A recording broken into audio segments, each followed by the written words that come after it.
For this lecture, we'll talk about regulation of body fluids and later on acid-base balance.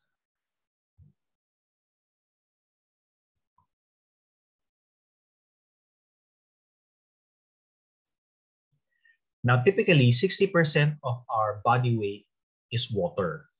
So for example, if you have a 70-kilogram man, he would have 42 liters of water. Now, this water is divided into the different compartments in the body. 40% is located in the intracellular compartment. 20% is found in the extracellular compartment. Now, this extracellular fluid is further divided into the interstitial fluid and plasma. Now, there's a special compartment which contains transcellular fluid.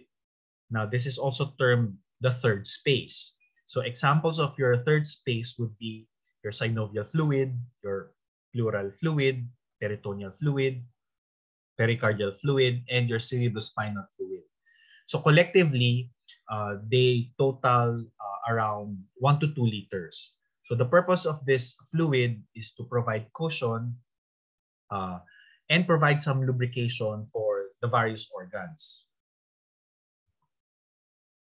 Now, blood is a special compartment because it contains both intracellular and extracellular fluid.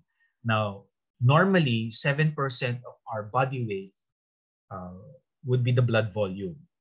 Of course, this is composed of plasma and the formed elements. So 60% of blood is plasma, and the formed elements, which is around 40%, is reflective of the hematocrit.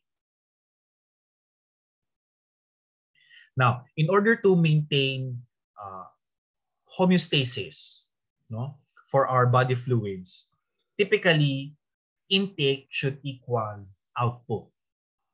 So we have around 2.3 liters of input of water and around 2.3 liters of output. Now, of course, input would vary. So first you have the fluids that we take in. So normally that's around 2.1 liters. And around 200 ml of water would be coming from breakdown of carbohydrates. Now for our water output, we have several avenues. So first you have your insensible losses. So this is not readily felt or readily measured. So under this you have two ways. You have evaporation from the skin, and secondly you have water losses through respiration. Now, evaporation from the skin may increase under certain conditions, like for example, burns. So when the protective layer of the skin is removed, then water losses can increase through evaporation.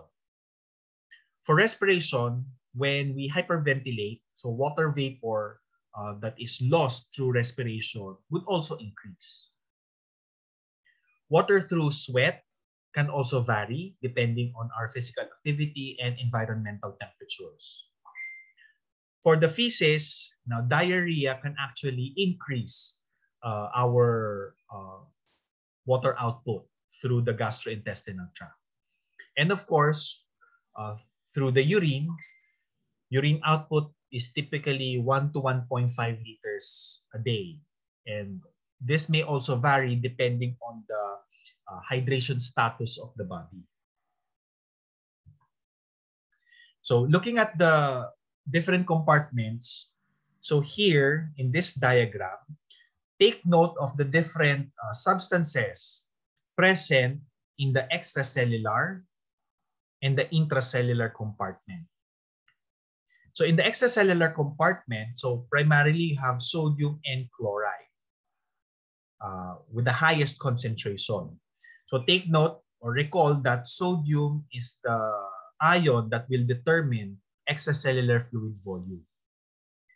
Intracellularly, here are your different substances. So mainly you have potassium, your phosphate and other organic anions, and of course intracellular proteins. So these are the substances that would have the highest concentrations intracellularly.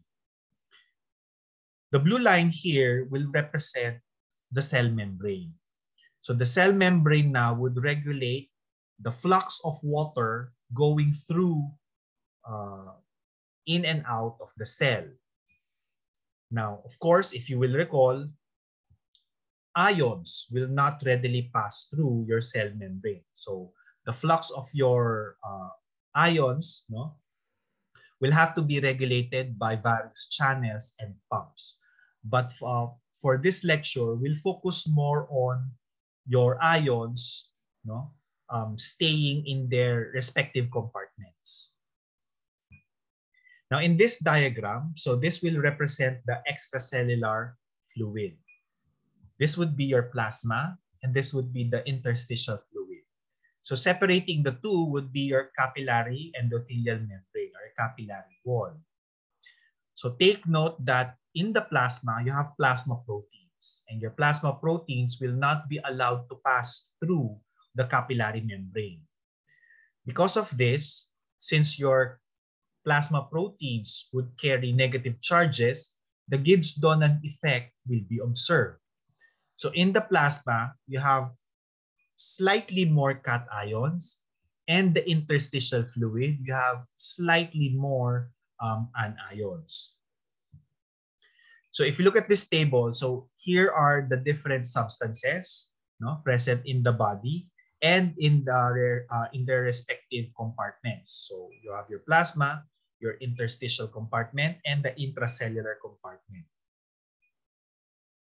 So take note that those highlighted in red are mainly located extracellularly. Those highlighted in purple, they are mainly located intracellularly. Now, if you look at the total osmolar concentration, all three compartments would have almost the same concentrations.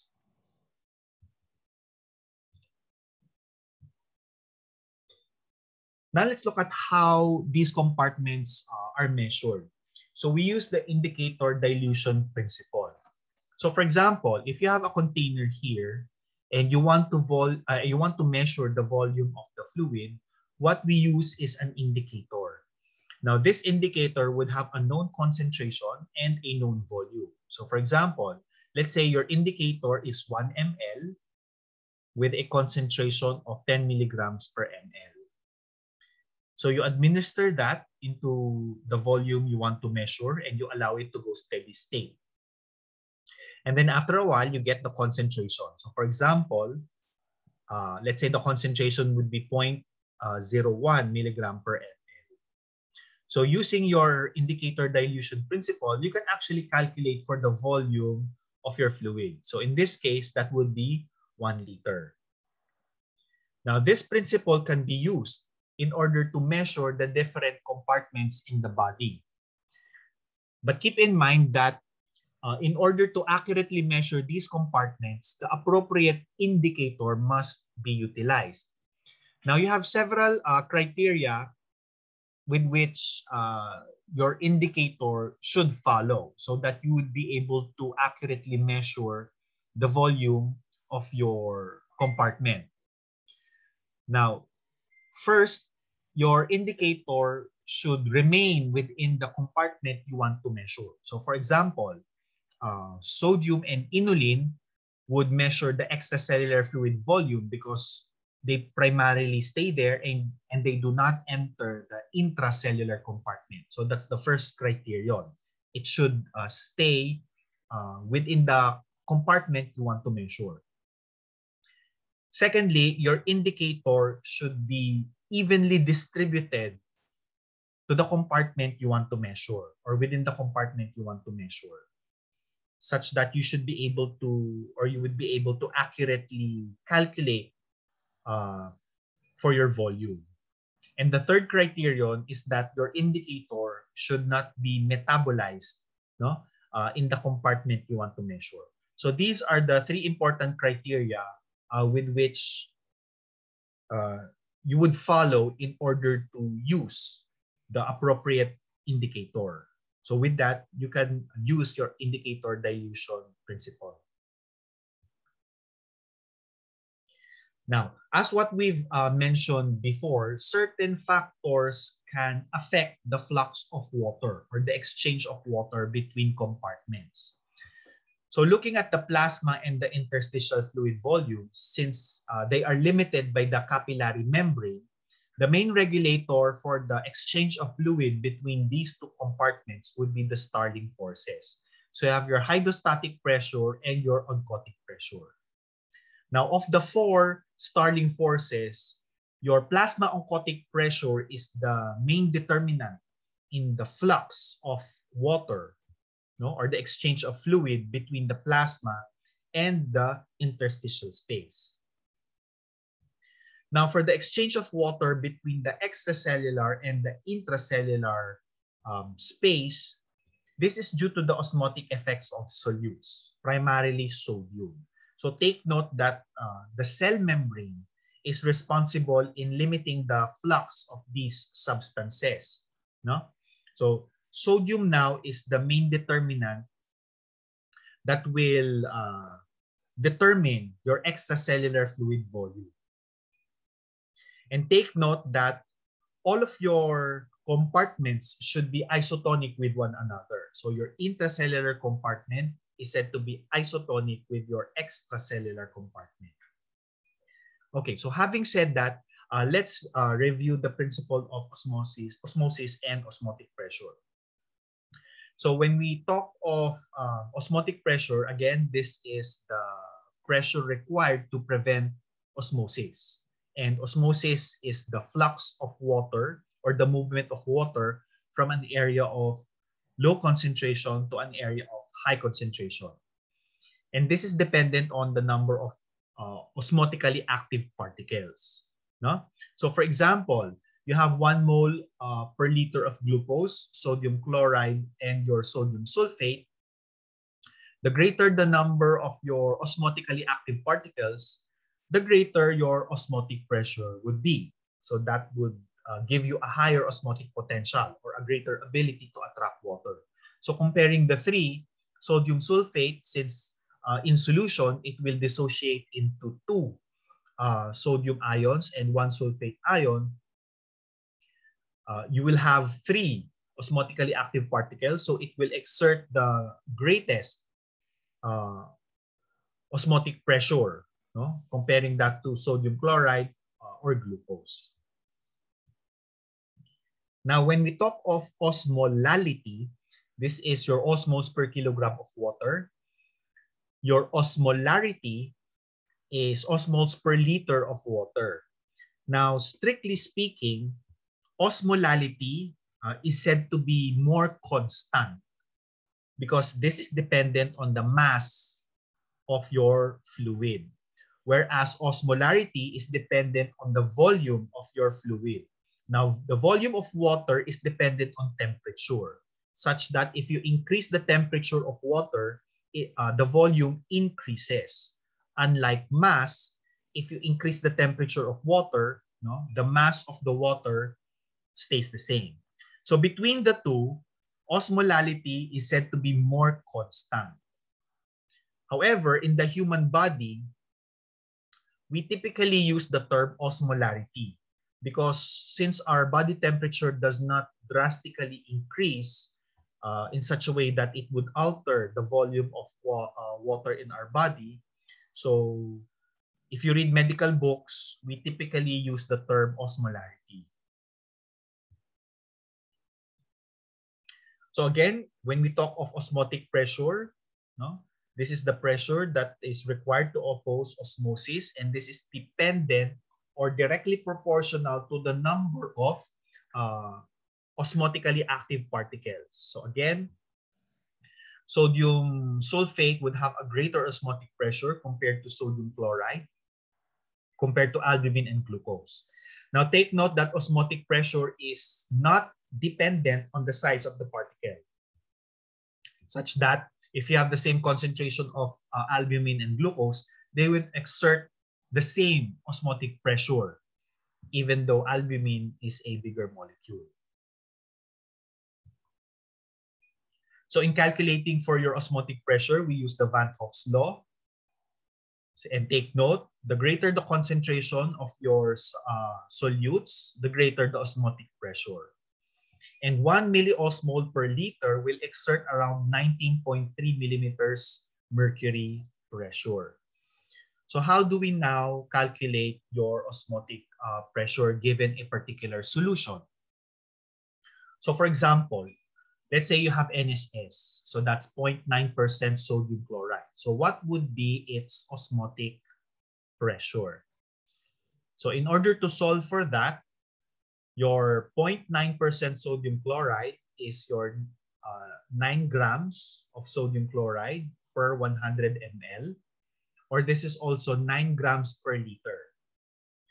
So 9 grams per liter, you divide that by the molecular weight of sodium chloride. So you will get 0.154 moles per liter. Since in solution, sodium chloride dissociates into 2 ions. You have sodium and chloride. So you multiply that by 2.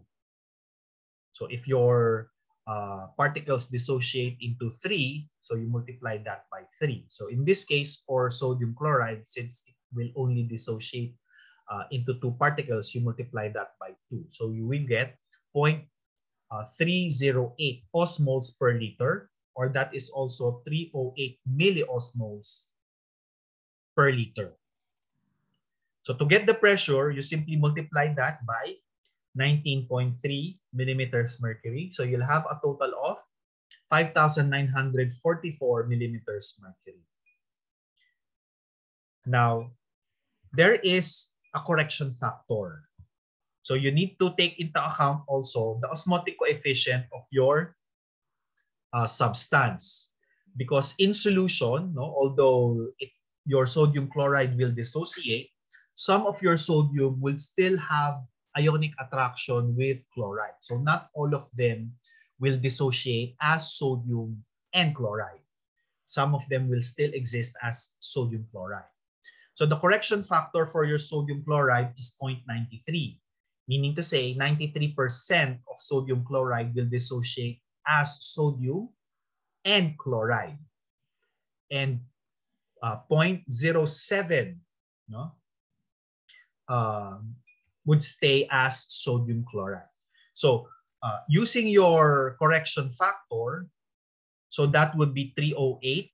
You multiply that by 0.93, you'll get 286 milliosmoles. So this is the one that you will multiply with 19.3 here. So that's 286 milliosmoles multiplied by 19.3. So this is the corrected osmotic pressure now of your NSS. So looking at your plasma, your interstitial compartment, and the intracellular compartment. So in this table, this is your total osmolar concentration for the 3 compartments. But of course, you have to take into account the correction factor. So this is now your corrected osmolar activity. So you will notice in all 3 compartments, they're almost the same, with a slightly higher osmolar activity in the plasma. This is primarily due to your plasma proteins. So in order to get your osmotic pressure, you simply multiply that by 19.3. So here in this table, you will take note the osmotic pressure within the 3 compartments. Okay, now talking about the fluids that we use in the hospital. So first, you have your isotonic solution. So when we speak of isotonic solutions, many medical students would have this misconception that these solutions would have the same concentration as plasma. It's actually not true. So when we speak of isotonic solutions, this means that the fluid has the same osmotic potential as plasma, not the same concentration. So for example, when you have 0.9 sodium chloride, it would have the same osmotic potential as your plasma, meaning it has the same ability to attract water. but it will not have the same concentration as plasma. So NSS would contain 0.9% sodium and 0.9% chloride, whereas plasma would contain sodium, chloride, potassium, magnesium, calcium, etc. So you have other substances that are present in your plasma. The same is true for your lactated Ringer's solution. So these are your isotonic fluids. So when we speak of hypotonic solutions, these are solutions with osmotic potentials that are less than plasma, meaning it has a higher concentration or higher amounts of water compared to plasma. When we speak of hypertonic solutions, of course, as the name implies, it would have lesser amounts of water compared to plasma. So these fluids, your hypertonic, isotonic, and hypotonic solutions, when infused in a patient, this can affect the volume and concentrations of your fluid compartments. So in the clinics, we keep in mind the behavior of these fluids because these can drastically affect fluid homeostasis of our patients. Now let's look at effective circulating volume. Now take note that your extracellular fluid volume is dependent on sodium. Now your extracellular fluid volume again is further divided into the plasma and the interstitial compartment. Now it doesn't necessarily mean that if you have a high extracellular fluid volume, this means that the different organs will have adequate perfusion. So with that, the term effective circulating volume is coined. No?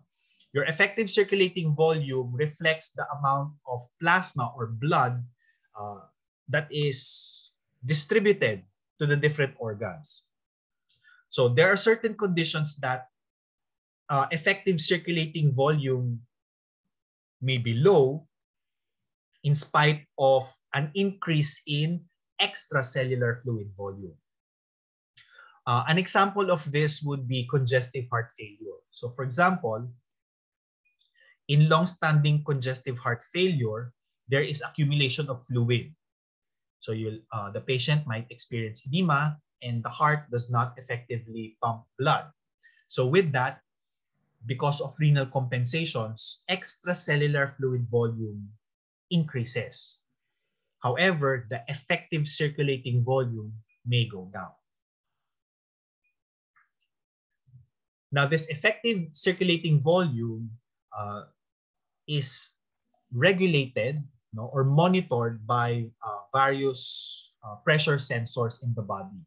So we have four. We have your low pressure volume sensors, your high pressure volume sensors, sensors present in the kidneys, in the lungs.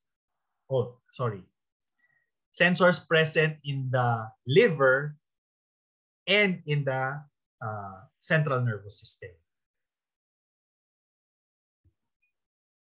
Okay, first let's look at your low pressure volume sensors. So they are located primarily in the atria and your pulmonary vessels. When atrial filling and your pulmonary vessels or the filling decreases, this will activate the sympathetics and this will potentiate ADH release. So at the end of the day, there would be an increase in volume because of reabsorption of sodium and water. On the opposite end, of course, when filling in these structures would increase, then the opposite happens. So you have decreased sympathetics, and increased release of your natriuretic peptides. So you will now promote excretion of water. So volume drops. So this or these low pressure volume sensors typically detect 5 to 10% change in the pressure. Another is your high pressure volume sensors. Now, between the two, the high pressure volume sensors is most widely studied. So this is the baroreceptor reflex. So they are basically detected in the aortic and carotid sinus and also in the afferent arterioles in the kidneys. So for example, when blood pressure increases, so that will activate your baroreceptor reflex. So that will attenuate your sympathetic and your parasympathetics will predominate. Of course, when the opposite happens, when pressure drops, no, your sympathetics will be activated. That will potentiate release of your ATH. And in the kidneys, renal blood flow will go down. So that will activate your JJ apparatus, increasing now RAAS. So both RAAS and ADH will reabsorb sodium and water. And your high pressure volume sensors would also typically detect 5 to 10% change in your pressure.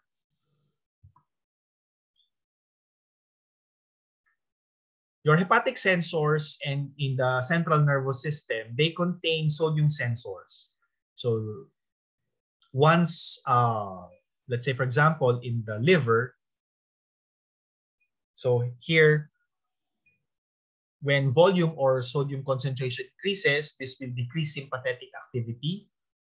And in the CNS, when CSF sodium or carotid pressure increases, so that will promote a release of your natriuretic peptides and a decrease in your angiotensin II. So with that, that will promote sodium excretion. So volume goes down.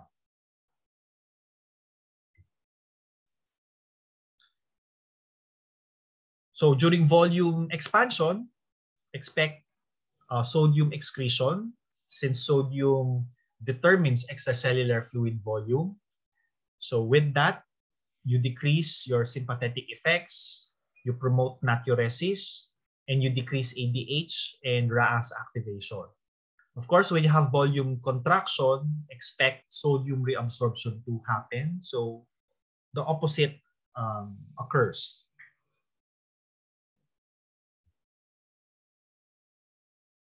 Okay, now let's look at changes in the volume and osmolarities under pathologic conditions. Now, typically, the changes in our fluid volumes and osmolarities is greatly affected by the input and output of water and solutes.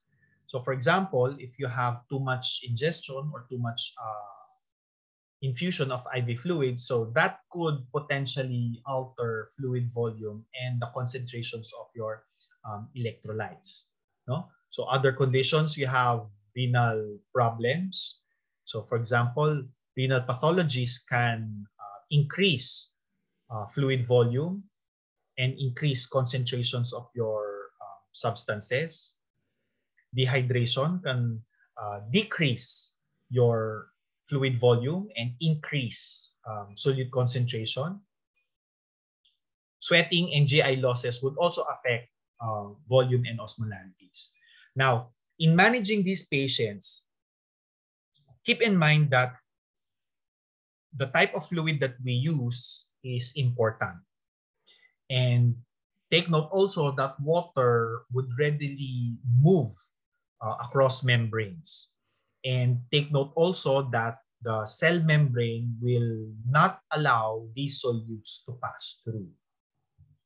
So having said that, let's say this is your steady state, no, or the normal state. So this is your intracellular compartment. This is the extracellular compartment. This is your volume plotted against osmolarity.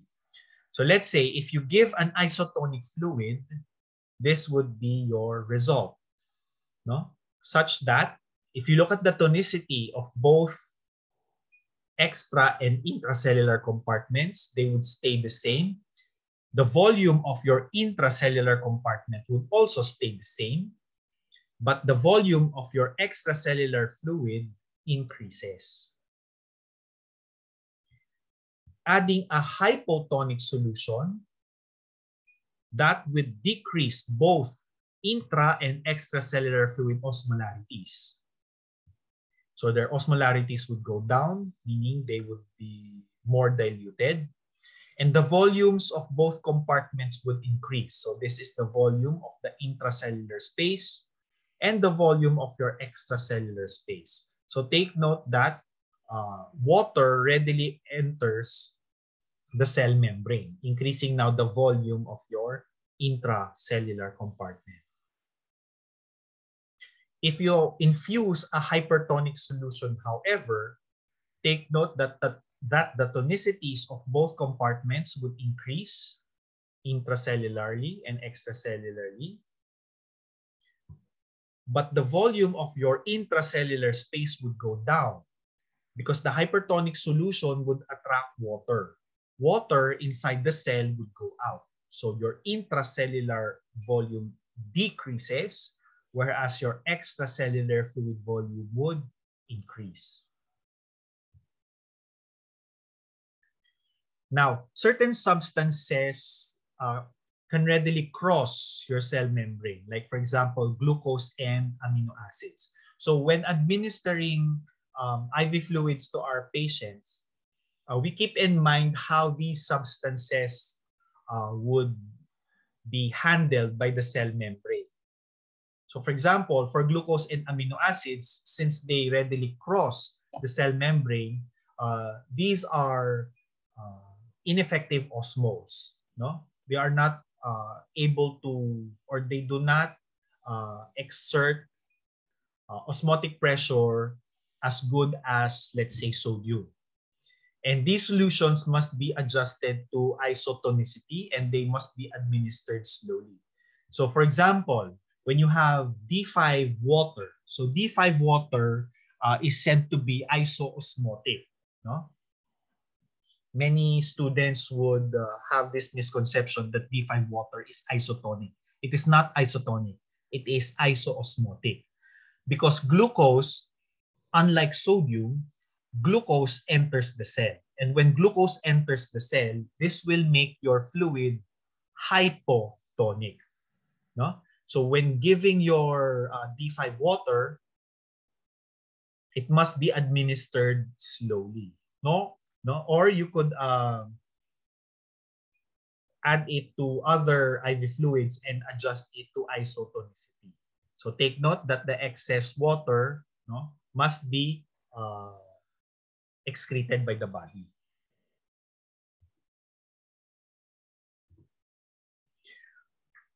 Okay, since sodium is the main determinant for your extracellular fluid volume, so changes in your sodium concentration can actually produce certain pathologies.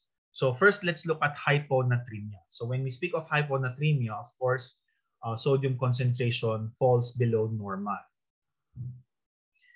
Now, when you have hyponatremia, we have risk of developing cellular edema.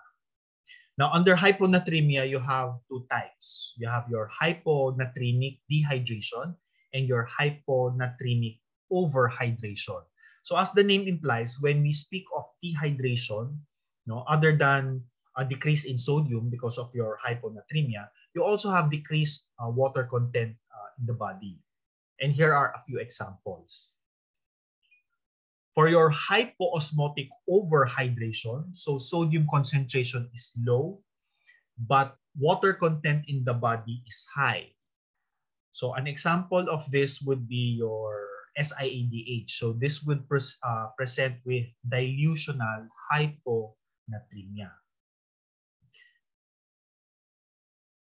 Now, your hyponatremia is primarily due to a decrease in sodium intake or an increase in your water intake.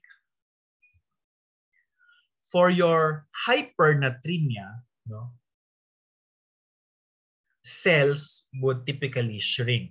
Since sodium cannot readily enter the cell, sodium will exert its osmotic potential, thus water inside the cell would go out. So that would produce shrinking of your cell.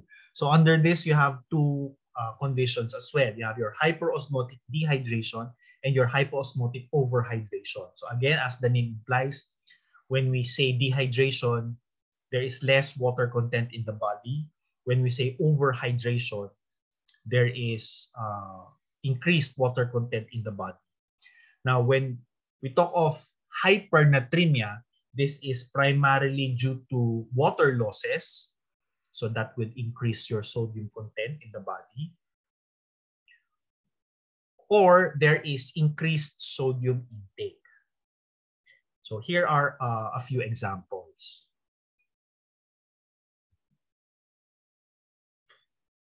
So when we when there are changes in your sodium concentration, so you can either observe cell shrinking or cell swelling. Now, when the changes are drastic, then it would be detrimental to the body. No? When there is rapid or sudden changes in sodium concentration, no? Sudden increase or a sudden decrease. However, if the changes in your sodium concentration occurs gradually, so it gives time for the cells to mount a defense that would protect itself from the detrimental effects of changes in sodium concentration. So for example, when extracellular sodium concentration gradually increases, so because of osmosis, cells would shrink. So the volume of your cell would go down. The cells would activate the regulatory volume increase response. No? So what's happening is that the cells, its cytoskeleton would detect the degree of shrinking. So when that happens, the cells would now increase intracellular osmolytes. No? So as your osmolytes would increase, so for example, you have increased production of your myoinositol, sorbitol, no? Glycerophosphorylcholine or betaine, or there is a decreased flux of your electrolytes. So these substances, no, would increase intracellularly, meaning as these substances would increase, they would also affect the flux of water. So water now would be or would go back or would be attracted back into the cell. So that would prevent drastic cell shrinking. If sodium concentration gradually decreases, no, there is a risk of cell swelling because when you have hyponatremia, water in the extracellular space can go inside the cell. So again, because of the swelling, this will be detected again by your cytoskeletons. So that would activate your regulatory volume decrease response. So in this response, there is a decreased production of your osmolytes. So that will now prevent or that will now decrease osmotically active particles inside the cell, preventing now water from entering the cell. Now, in correcting your sodium concentration problems, no, typically in the hospital, we do it gradually. We do not correct sodium problems rapidly, most especially for hyponatremia. Because if you rapidly correct, let's say hyponatremia, this can result to your osmotic demyelinization syndrome. So because of the drastic increase in your extracellular sodium concentration, no, you do not have time to regulate your intracellular osmolytes. So that can affect your myelin sheath. No? So that will result to your osmotic demyelinization syndrome. Okay, now let's talk about edema. So when we talk about edema, this is simply the accumulation of fluid, no, in the compartments. So if it occurs or if it accumulates intracellularly, so you have intracellular edema. So these are the conditions that would produce your intracellular swelling. Now, intracellular edema do not typically present as pitting edema. Usually, pitting edema, no, is an example of your extracellular edema. So here you have accumulation of fluid in the interstitial space. No? So again, your pitting edema is typically your extracellular edema, whereas your non-pitting edema is your intracellular edema. So let's look at extracellular edema more closely. So recall now the formula for your filtration rate. So your filtration rate is equal to your filtration coefficient multiplied by your effective filtering pressure. And again, your effective filtering pressure would be your Starling forces. So these are your pro-filtering factors minus your anti-filtering factors. Now, the factors that will result to edema are highlighted in red.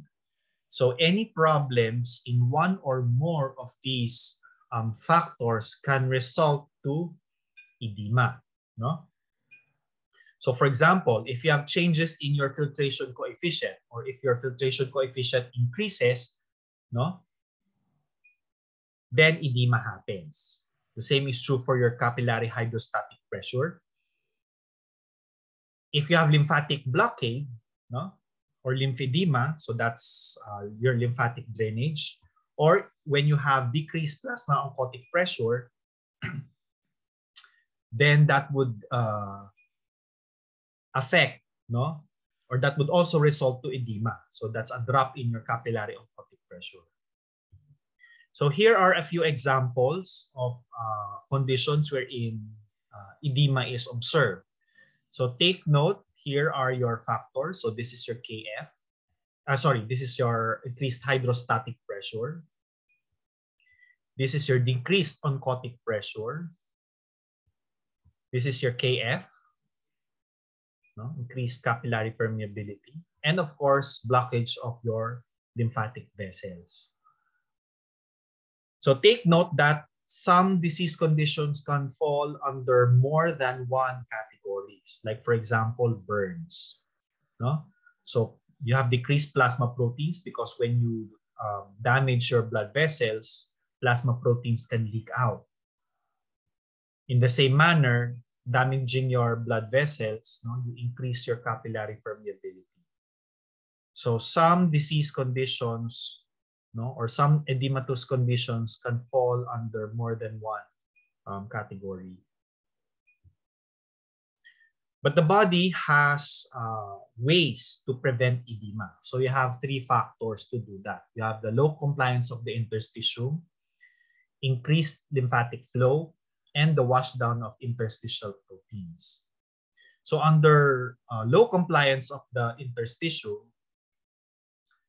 first you have the negative pressure. So take note that the interstitium would have -3 millimeters mercury. So that's the pressure in the interstitium. For as long as the pressure is in the negative side, no,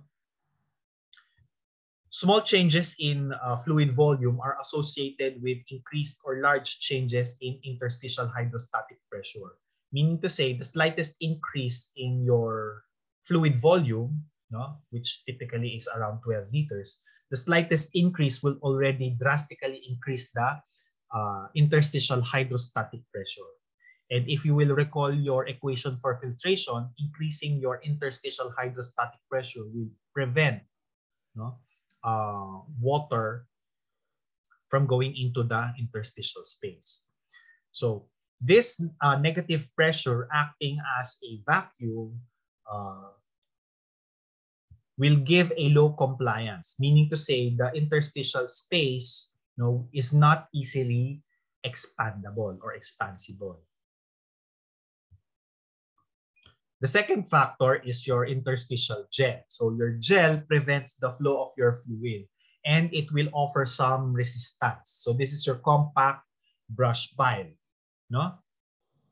And your because of this, your interstitial fluid volume will not change greatly. So together with your interstitial gel, you also have your proteoglycan filaments. So they now, your proteoglycan filaments act as spacers. They modulate the flow of the fluid, and together with that, you have your nutrients and metabolites. No? So these are the reasons why, for example, when we stand up, fluid and substances in the upper portions of the body do not readily go down to the more dependent portions of the body. So this is due to the low compliance of your interstitium.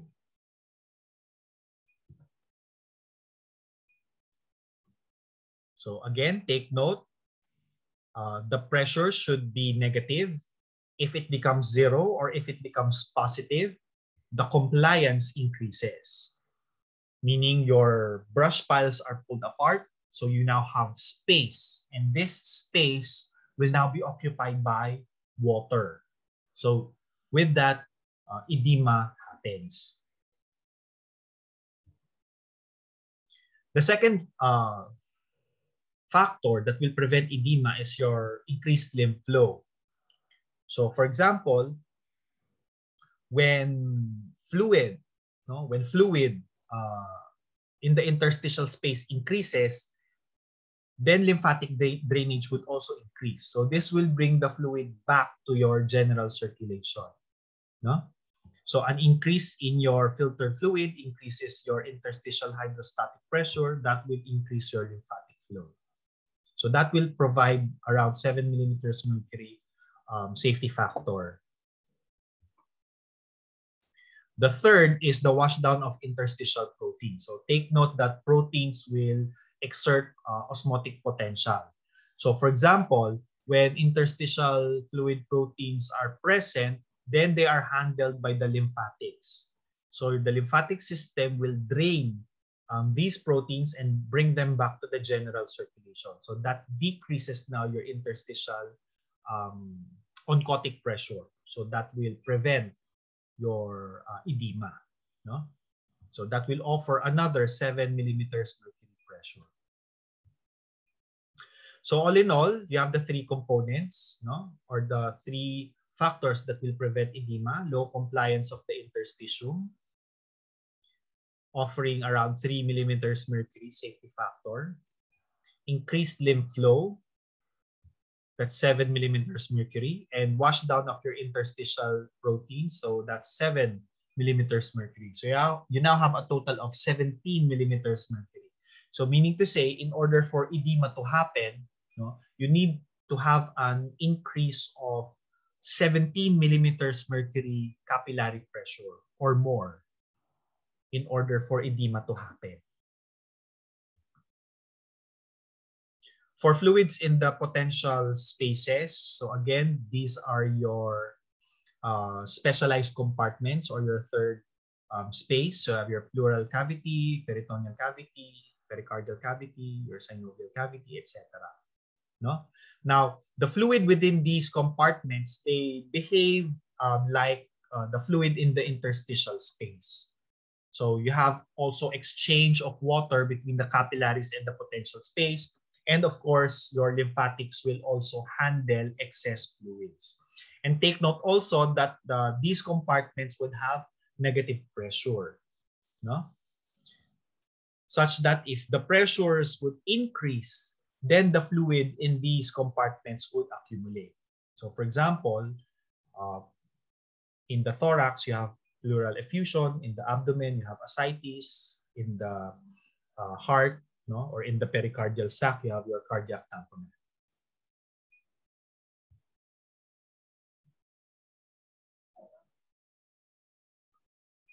Now let's talk about acid-base balance. So to get the pH of the body, we simply get the negative log of the hydrogen ion concentration.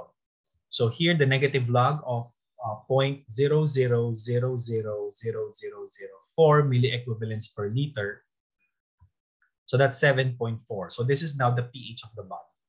Now keep in mind that in the hospital, this is the normal range that we use. No? However, if you look at the different compartments in the body, pH varies. So it could be as low as, let's say, 0.8 in the stomach, or it could be as high as 8 alkaline in the urine. But of course, the normal pH of plasma ranges from 7.35 to 7.45. So as a review, when we say acid, this will release a hydrogen ion. When we speak of a base, this will accept a proton or a hydrogen ion. So if you look at this equation, your carbonic acid is your acid because it will give off its hydrogen ion. Your bicarb is your base, no, because it will accept your hydrogen ion. So take note that this reaction is reversible. So in order to maintain acid-base balance, you have three regulators. You have your buffer systems, the lungs, and the kidneys. Now, among the three, no, when pH in the body changes, the first to react would be the chemical buffer system. So acting instantaneously to a few seconds, the buffer system will try to bring the pH back to normal or mitigate the changes in pH. Occurring within a few minutes to hours would be the lungs. Occurring within a few days, no, around 3 to 5 days, you have the kidneys. So take note that the kidneys would require longer time in correcting pH. However, among the three, it is the kidneys that are the most important, no, controller for our pH. Second to that would be the lungs. Third is the buffer. So the buffer systems are not good regulators for pH. The kidneys, because they are able to handle a wide variety of acids and bases, no, they are the main organs for controlling our pH. Okay, so let's look at these control systems more closely. So first, you have your buffers. So for your buffers, you have your intracellular buffers and your extracellular buffers. So for your intracellular buffers, you have your bicarb, your phosphate, and of course, your intracellular proteins. So for example, in this slide, your hydrogen here can bind to hemoglobin. So hemoglobin here can now act as a buffer, neutralizing now your hydrogen ion. Now your intracellular proteins would have a pK of 7.4. So this is the dissociation constant for your 7.4. For your extracellular buffers, no, we mainly have your bicarb and your phosphate buffer systems. So here, your buffer can get your hydrogen ion. So that will now neutralize your hydrogen ion. So let's look at your bicarb buffer system first. So I'm sure you are familiar with this reaction. So carbon dioxide plus water, you produce your carbonic acid, no? With the aid of your carbonic anhydrase. It will dissociate into your hydrogen ion and your bicarb. Bicarb in the plasma will combine with sodium. No? So you now have sodium bicarb. So acting as a buffer now, let's say if you increase your acids, let's say you produce or you add lactic acid, so that will increase your hydrogen ion concentration. So this will shift your reaction to the reactant side, neutralizing your acid now and giving rise to carbon dioxide and water.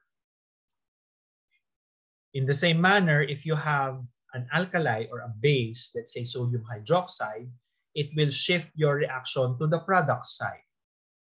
No?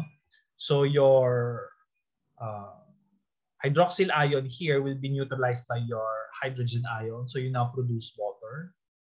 And your sodium here will bind with your bicarb. So you produce now sodium bicarb. So that's how your bicarb buffer system would work. No? So this is your Henderson-Hasselbalch equation. No? So in the laboratory, this is the equation on how we will be computing for the pH. So take note, you only need two factors. So you have the concentration of your bicarb and your PCO2. Both of these parameters are determined by your arterial blood gas. Now, looking at the PK of your bicarb buffer system, so the PK or your dissociation constant is around 6.1, meaning to say at the pH of 6.1, you have an equal concentration of your protonated and unprotonated species. So you have a 50-50 concentration of your carbonic acid and your bicarb at 6.1. Now, if you will review your biochemistry, your PK, this is where maximum buffering capacity happens. It will bring the pH of your fluid to its PK value. So any changes in the pH, your bicarb buffer system will try to bring the pH to 6.1. If you will notice, 7.4 is the normal pH of the body. So this will show to us that the bicarb buffer system is not a good regulator for our pH, because the bicarb buffer system brings the pH to its PK value. That is 6.1. It is not able to bring the pH to 7.4. So this is the reason why your buffer systems are the weakest regulators for pH. For your phosphate buffer system, so they are important as intracellular buffers, or they act as buffers in the renal tubules. So this is a simple equation. So when you add, let's say, hydrochloric acid, it will combine with your Na2 HPO4, neutralizing your hydrogen, giving rise to your NaH2 PO4 and sodium chloride. When you add a base, let's say sodium hydroxide, it will now interact with your NaH2 PO4, neutralizing your hydroxyl ion. It will combine with your hydrogen to produce water and Na2 HPO4. So again, take note the PK value of your phosphate buffer system is 6.8, meaning it will try to bring the pH at 6.8, not at 7.4. So again, this is the reason why the buffer systems are weak regulators for our pH. So this is your isohydric principle. So the hydrogen ion concentration, or the total hydrogen ion in our body, is dependent on the different buffer systems. So for example, let's say this will represent one buffer system. Let's say your bicarb buffer system. This is your phosphate. This would be your citrate, etc. down the line. So any changes in one of these systems, all of your systems will have to adjust in order to regulate your hydrogen ion concentration. So all of them will have to adjust simultaneously. Okay, the second regulator for our pH would be the lungs. So if you will recall your lecture in basic pulmonology or respiratory physiology, the lungs primarily handle carbonic acid. So this is your volatile acid. And we all know that the amount of carbonic acid in the body is directly proportional to the amount of carbon dioxide present in the body. So that the lungs modulates the amount of carbon dioxide, or it controls your PCO2. And it is not 100% effective. So it is only 50 to 75% effective on its own. It will have to need the activity of your buffers and your kidneys in order for the lungs to bring the pH back to normal. So by itself, the lungs is not 100% effective, but it is more powerful compared to your chemical buffer systems. Okay, now let's go to the kidneys. Now the kidneys, like what we've mentioned, they are the most important organs that would regulate our pH because they are able to handle a wide variety of acids and bases. Now, in order for us to understand how the kidneys work, take note that the kidneys would have to secrete hydrogen ions and reabsorb bicarb or produce new bicarb. Now, typically, around 4,320 milliequivalents of bicarb is filtered each day. Also, 4,390 milliequivalents of hydrogen ions would be secreted each day. Now, in order to reabsorb bicarb, no, hydrogen must be secreted. No, hydrogen must be secreted. So if you want to reabsorb one molecule of bicarb, one hydrogen ion must be secreted. So if you look at the values here, no, virtually 100% of your bicarb will be reabsorbed because you have an excess of 70 milliequivalents of hydrogen ions. So all of your bicarb molecules will be reabsorbed. The excess hydrogen ions will now be excreted. So this is the reason why urine typically has a low pH. Okay. So first, let's look at your hydrogen ion hydrogen ion secretion. So if you will recall, in the renal tubules, your proximal convoluted tubule and your loop of Henle and your DCT and collecting ducts, they are able to secrete hydrogen ions, no? And like what we've mentioned, around 4,390 no, milliequivalents are secreted each day. Now, much of this hydrogen ion would be utilized in order to reabsorb your bicarb. No? So again, almost or 100% of your bicarb will be reabsorbed now. The excess will be excreted as your non-volatile acids.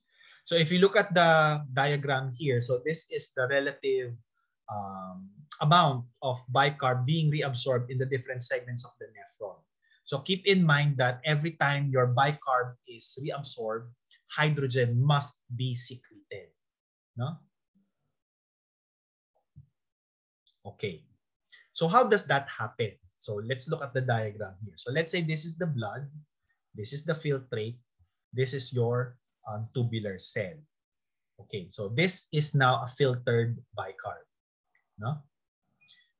So how do we now reabsorb bicarb? So starting with your cell, so this is your carbon dioxide combining with water. So you now produce your carbonic acid. Your carbonic acid dissociates into your bicarb and your hydrogen ion. So take note, your hydrogen ion here will have to be secreted out into the filtrate. Your hydrogen ion will combine with a filtered bicarb, reconstituting now carbonic acid. So in the filtrate, no, with the action of your carbonic anhydrase, you will reconstitute water and carbon dioxide now. And again, carbon dioxide can easily enter the tubular cell. And the same reaction happens. So with that, you form again your carbonic acid, and then carbonic acid dissociates into your bicarb and your hydrogen ion. Looking at your bicarb here now, your bicarb now is transported into the blood, no, via a sodium bicarb syn-porter or a bicarb or chloride bicarb counter transport. No? So take note that you filter one bicarb, no? You add one bicarb into the system. Now this filtered bicarb must combine with your hydrogen ion in order to reconstitute carbon dioxide that will undergo these reactions in order to form this bicarb.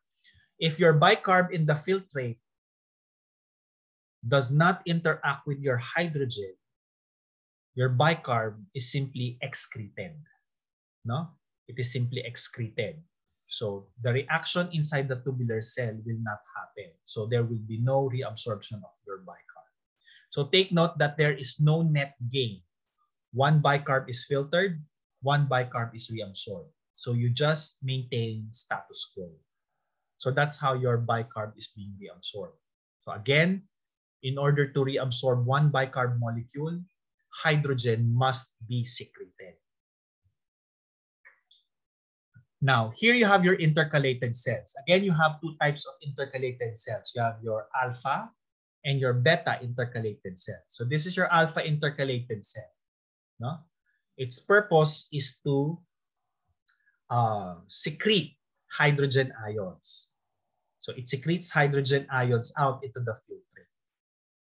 Your bicarb now, your beta intercalated cell will secrete your bicarb here into the filtrate. No? Such that when you have acidosis, your alpha intercalated cell would increase its activity in order to secrete more hydrogen ions. You excrete more hydrogen ions. So when you have acidosis, of course, the body will have to eliminate excess acids. Similarly, when you have alkalosis, you increase the activity of your beta intercalated cells. So you increase secretion of your bicarb. You excrete now an alkaline urine. No? So when you have alkalosis, you need to eliminate excess bicarb from the body. Okay. So let's look at another factor. In this slide, we will take note how a new bicarb is added into the system. So we'll start with carbon dioxide, combines with water, you form your carbonic acid. Your carbonic acid dissociates into your bicarb and your hydrogen ion. Your hydrogen ion is pumped out and your bicarb is transported into the blood. But take note, your hydrogen ion, instead of combining with a filtered bicarb, it will combine with a non-bicarb buffer. In this case, this is a phosphate buffer. So once your phosphate buffer gets your hydrogen ion, it will now be excreted. What is the effect? The effect is there is a net gain of your bicarb.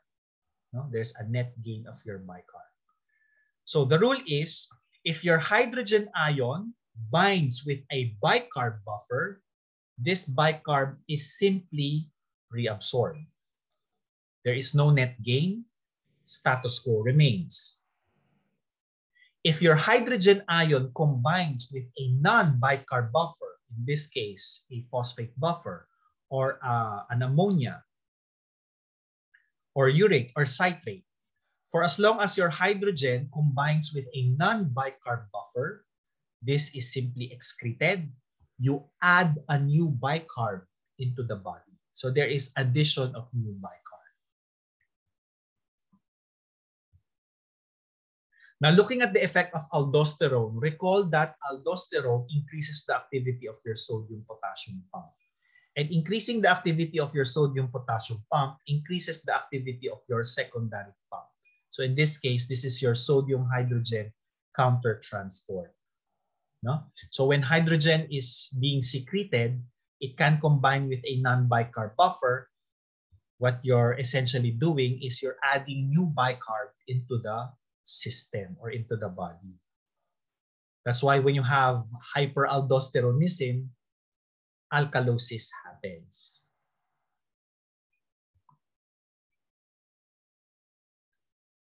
For your ammonia, so of course ammonia is a metabolite. This would come from the metabolism of your amino acid, so it can easily cross cell membranes. So this is a hydrogen ion being secreted again. So take note, your hydrogen ion combines with a non-bicarb buffer. No? It combines with ammonia, forming now ammonium, and it will combine with chloride. So you now have ammonium chloride that will be excreted. So again, hydrogen combines with a non-bicarb buffer. Therefore, you add a new bicarb into the system. So that's additional bicarb for the body.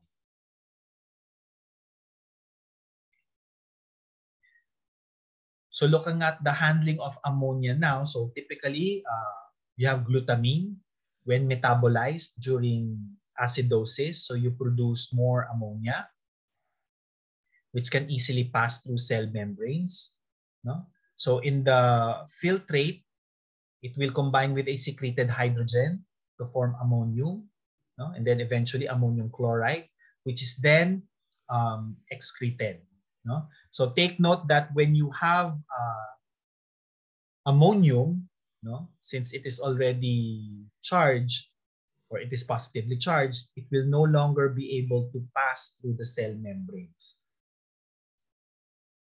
So ammonium now will be excreted, no, together with the hydrogen that has been secreted. So during acidosis, these processes will increase. So that will produce an acidic urine.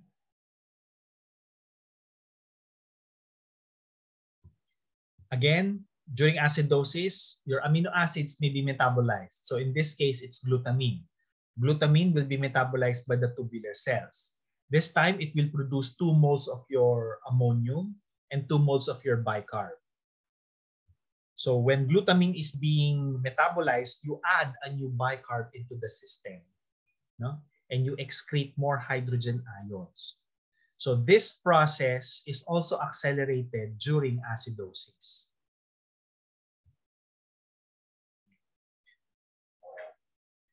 Again, recall that when secreted hydrogen combines with your bicarb, this is simply reabsorbed. When a hydrogen ion combines with a non-bicarb buffer, you produce a new bicarb. No? So during acidosis, you have excess hydrogen ions. Virtually 100% of your bicarb is reabsorbed, and you produce new bicarb. So always recall that when you have acid-base disorders, you would have to eliminate what is in excess. So if you have acidosis, you would have to eliminate excess hydrogen ions. If you have alkalosis, you would have to eliminate excess bicarb. No? So these are the stimuli for the secretion of your hydrogen ions. So when carbon dioxide increases, when you have acidosis or extracellular pH drops, or when you have excess aldosterone. So when you have acidosis, since you have more hydrogen ions present in the body, so you have a gradient that will favor secretion of your hydrogen into your filtrate. No? You also have allosteric changes in your transport protein. So some proteins, since it act as, or they will act as your buffers, no?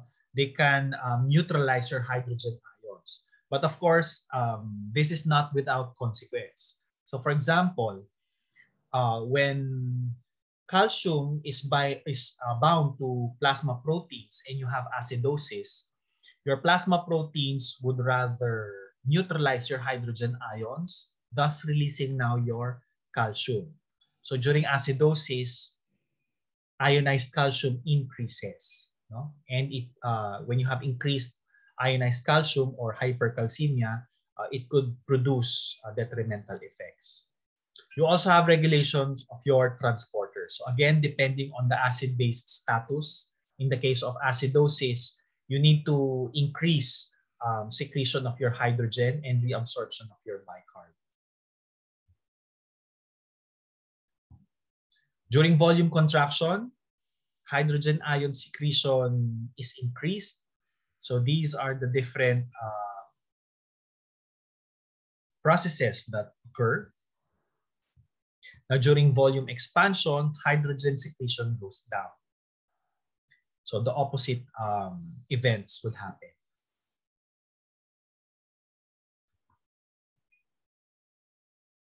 Now, in order to quantify acid-base excretion, or if you want to determine the amount of acid being excreted, so you need 3 factors. You have your bicarb excretion, your ammonium excretion, and your titratable acids. No? So this you could easily determine in the lab. So you just get the bicarb concentration of urine or the ammonia concentration in the urine. No? For your titratable acid, so this would be your non-bicarb, non-ammonium buffer being excreted. So this would be coming from your other buffers like your citrate, urate, phosphate, etc. So what we do here is we use sodium hydroxide.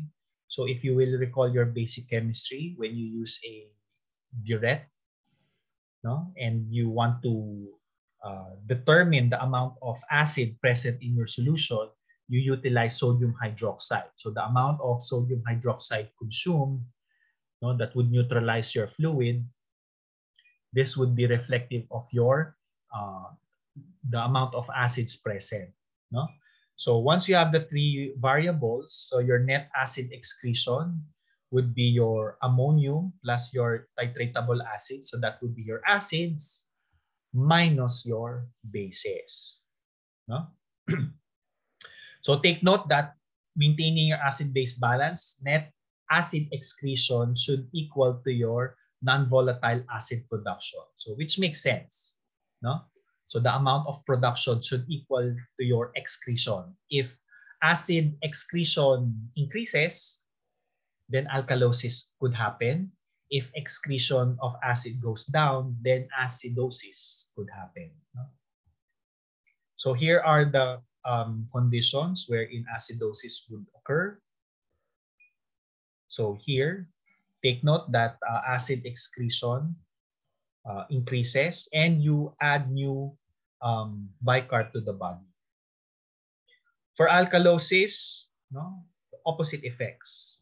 So there are no acids being excreted. So take note that during alkalosis, urine pH should increase and no production of new bicarb.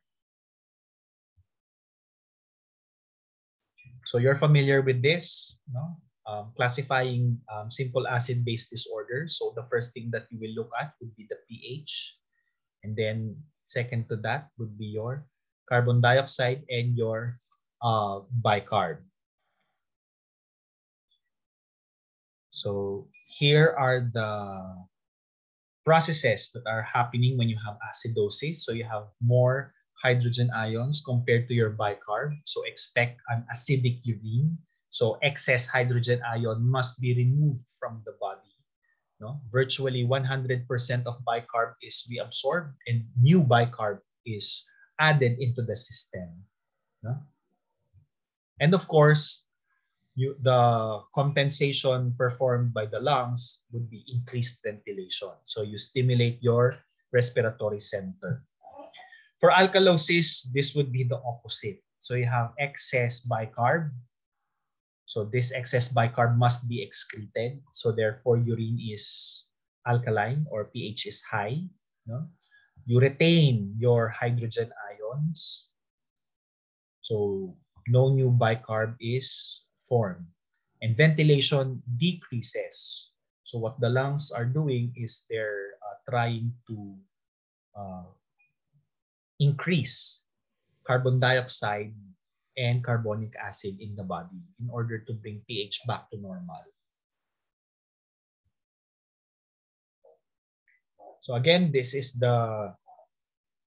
how we diagnose simple acid-base disorders. Get the pH first, then look at your bicarb and your carbon dioxide. Any problems in your bicarb is metabolic in nature. Any problems in carbon dioxide would be respiratory in nature. No? But in the clinics, however, we rarely get simple acid-base disorders. Usually when they come to the hospital, patients would already have complications, no? Or mixed acid-base disorders. Now, in order to properly diagnose, no, your mixed acid-base disorders, we use the acid-base nomogram here. No? Now, your acid-base nomogram, we do not immediately use this. So proper history taking, must be accounted for, because recall that renal compensation happens within 3 to 5 days. No? So in using your acid-base nomogram, respiratory and renal adjustments should have occurred. So adequate history taking is necessary, in order for us to properly diagnose our patients. So for example, if you have this ABG result, so in order to properly diagnose, since all parameters are deranged, we simply use the acid-base nomogram. So how do we use it? We simply plot the values. So for example, you plot the pH here, your bicarb is 12, and your carbon dioxide is 25. So plotting them in the nomogram, all three values will intersect at metabolic acidosis. No? So management now would focus more on metabolic disorders that would result to acidosis. So here's another example. So again, all of your parameters are deranged. So this is not a simple acid-base disorder. So you use your acid-base nomogram. And again, take note of complete respiratory and renal compensations. So you simply plot. So in this case, this is 7.15. This is 7. This is 50. So if you plot, you will notice you have 2 points. No? You have 2 points. So how do you properly diagnose it? So your main disorder would fall on the yellow region here. So your main disorder would be metabolic acidosis. But do not discount this factor. No? Since this would fall under your PCO2, this is respiratory in nature. So to properly diagnose, you have metabolic acidosis with respiratory component. Meaning to say, your main problem is metabolic in nature, but you should also look into the fact that the lungs are also retaining carbon dioxide. So you should also address that problem. No?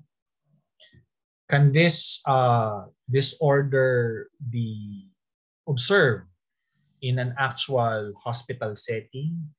Yes. A classic example would be, let's say, a patient with uncontrolled diabetes. So that's your diabetic ketoacidosis suffering from asthma.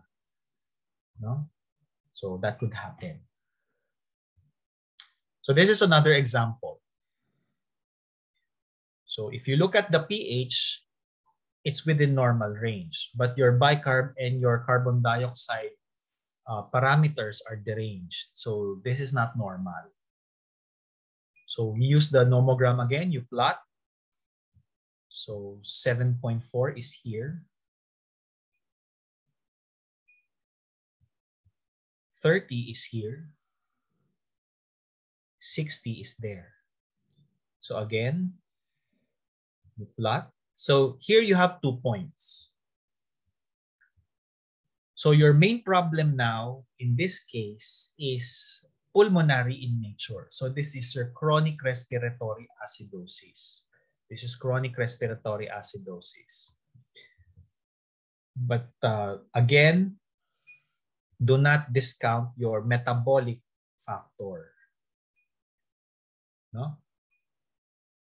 So here, your complete diagnosis would be chronic respiratory acidosis with full renal compensation. Meaning to say, because of your respiratory acidosis, the kidneys would have to eliminate excess acids in order to bring the pH back to normal.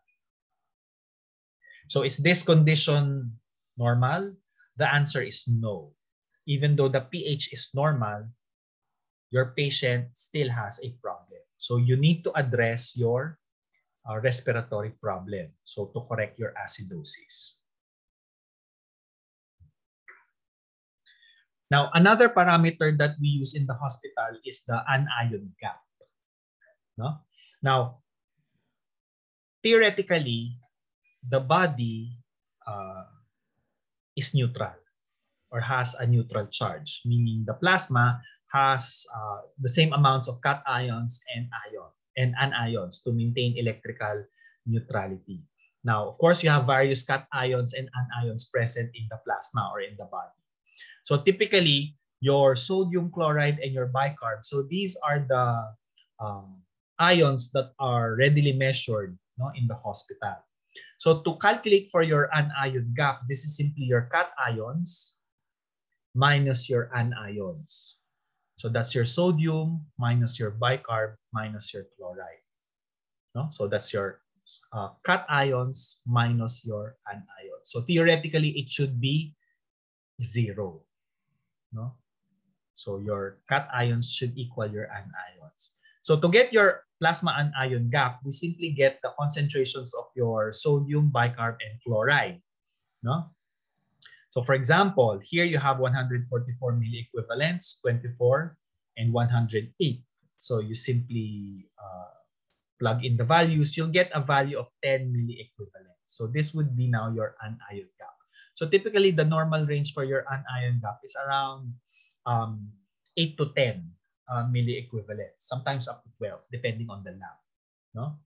Now, if you have increased anion gap, so there could be certain ions that might come into play. So for example, if you have increased anion gap, looking at it mathematically, maybe you might have more cations present in the body, or you have less anions in the body. So that would increase your anion gap. So here are a few cations and anions. So in getting your anion gap, it is prudent to keep in mind these ions because they will also play an important role in the management of our patients. So for example, if you get an anion gap that is wide, no, or high, but your sodium, bicarb, and chloride are within normal, or your electrolytes are within optimal values, then your unmeasured ions might play a role. So for example, increased cations, like for example, calcium, no? Hypercalcemia can play an important role in the symptomatology of our patients. No? So things like that.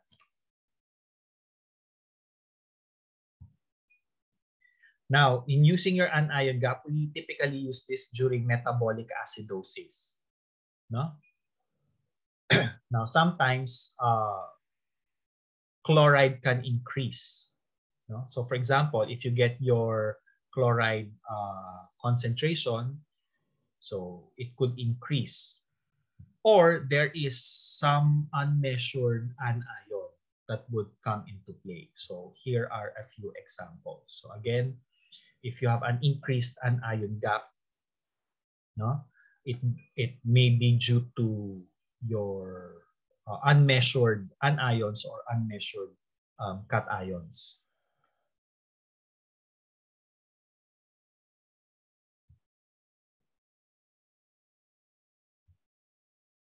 So this would be your differential diagnosis. So for example, if you have your increased anion gap but your chloride levels are normal, so you might want to look into these conditions. If you have a normal anion gap but chloride levels are high, then these are your considerations.